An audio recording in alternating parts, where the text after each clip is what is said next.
మాకు కవచం లాంటి వాళ్ళు ఇద్దరు పక్కన రెడ్లు సుబ్బాడు ఉన్నాడు చాలా మంది గురించి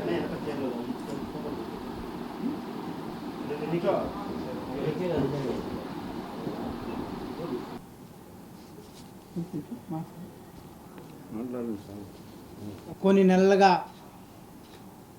కార్పొరేషన్ పరిధిలో ఏడీపీ సర్వే పేరుతో ఇంటి పన్నులు పెంచే కార్యక్రమాన్ని చేపట్టడం జరిగింది.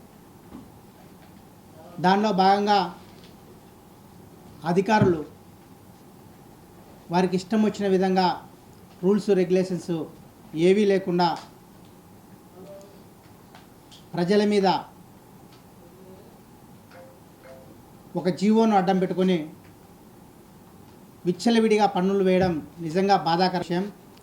దీన్ని కార్పొరేట్లమైన మేము గత జనరల్ బాడీలో దీన్ని లేవనెత్తి ఈ అంశాన్ని ఈ ఏడీపీ సర్వేను కొత్త ప్రభుత్వం వచ్చిన తర్వాత అక్కడి నుంచి గైడ్లైన్స్ వచ్చే వరకు దాన్ని నిలుపుదల చేయమని చెప్పేసి తీర్మానం చేసినాం. తీర్మానం చేసినా కూడా అధికారులు ఆ తీర్మానానికి కూడా విలువేయకుండా ఇప్పటికీ కూడా ప్రజలకు నోటీసులు అయితేనేమి అలాగే మెసేజ్లు అయితే పంపించే కార్యక్రమం చేస్తున్నాం.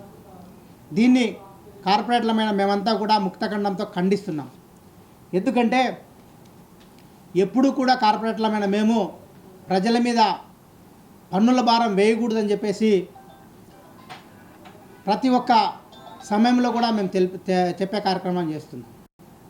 అంతేకాకుండా వాళ్ళు చిన్న డీవియేషన్ అయినా కూడా ప్లాన్ తీసుకున్నా కూడా ప్లాన్ అప్లోడ్ చేయకుండా వాళ్ళు 100% పెనాల్టీ వేసే కార్యక్రమాన్ని చేయడం నిజంగా మేము దీన్ని తీవ్రంగా ఖండిస్తున్నాం.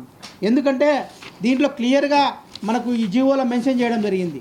ఏదైతే 10% డీవియేషన్ ఉంటే కనుక ఆ 25% ప్లాన్లో డీవియేషన్ ఉంటే 10% పెనాల్టీ వేయాలని చెప్పేసి, 50% అబోవ్ ఉంటే కనుక 25% డీవియేషన్ వేయాలని చెప్పేసి, అలాగే పూర్తిగా ప్లాన్ లేకుండా అనాథరైజ్ కన్స్ట్రక్షన్కి మాత్రమే 100% పెనాల్టీ వేయాలని చెప్పేసి మనకి ఇక్కడ జీవోలో క్లుప్తంగా పెట్టినా కూడా అధికారులు అవేవి పట్టించుకోకుండా చిన్న చిన్న డీవియేషన్స్ కూడా 100% పెనాల్టీ వేసి దాదాపుగా ఈ 2-3 నెలల్లోనే 20 కోట్ల రూపాయల అసెస్మెంట్ను పెంచి ప్రజలకు నోటీసులు పంపించే కార్యక్రమం జరిగిందన్నమాట.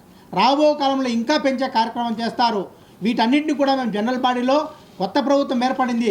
ఆ ప్రభుత్వం ఏర్పడిన తర్వాత అక్కడి నుంచి ఏం గైడ్లైన్స్ వస్తాయో ఆ గైడ్లైన్స్ వచ్చినంత వరకు దాన్ని పూర్తిగా మీరు ఆ ఏడీపీ సర్వేను పక్కన పెట్టమని చెప్పేసి మేము గౌరవ సభ్యులను తీర్మానం చేసినా కనీసం ఆ తీర్మానానికి కూడా విలువేయకుండా అధికారులు వాళ్ళ ఇష్టానుసారం ఇప్పటికీ కూడా నోటీస్ ఇచ్చే కార్యక్రమం చేస్తున్నారు. దీన్ని ఉపేక్షించే పరిస్థితి లేదు. నెక్స్ట్ జనరల్ బాడీలో ఏ అధికారులు అయితే మేము చేసిన తీర్మానానికి వ్యతిరేకంగా వాళ్ళు ఈ చర్యలు తీసుకున్నారో వాళ్ళందరినీ కూడా మనం ఖచ్చితంగా ఆ సర్వసభ్య సమావేశంలో వాళ్ళు చేసిన తప్పులను పునఃసమీక్షించి వాళ్ళ మీద క్రమశిక్షణ సహిత చర్యలు తీసుకునేదానికి కూడా మేము కార్పొరేటర్లు వెనకడమని చెప్పేసి మేము తెలియజేస్తాం. దయ ఉంచి ఈ ఏడీపీ సర్వేను పూర్తిగా పక్కన పెట్టాలని చెప్పేసి ఈరోజు మేము కార్పొరేటర్లందరము మన ఇప్పుడు ఉన్నటువంటి ఇన్ఛార్జ్ కమిషనర్కి రిప్రజెంటేషన్ ఇవ్వడం జరుగుతుంది. ఇచ్చిన తర్వాత త్వరలోనే సర్వసభ సమావేశం పెట్టి ఎవరైతే ఈ అధికారులు దీన్ని డీవియేషన్ చేశారో వాళ్ళందరి మీద క్రమశిక్షణ చర్యలు తీసుకునే విధంగా గవర్నమెంట్కి సిఫార్సు చేస్తామని చెప్పేసి మేము తెలియజేస్తున్నాం.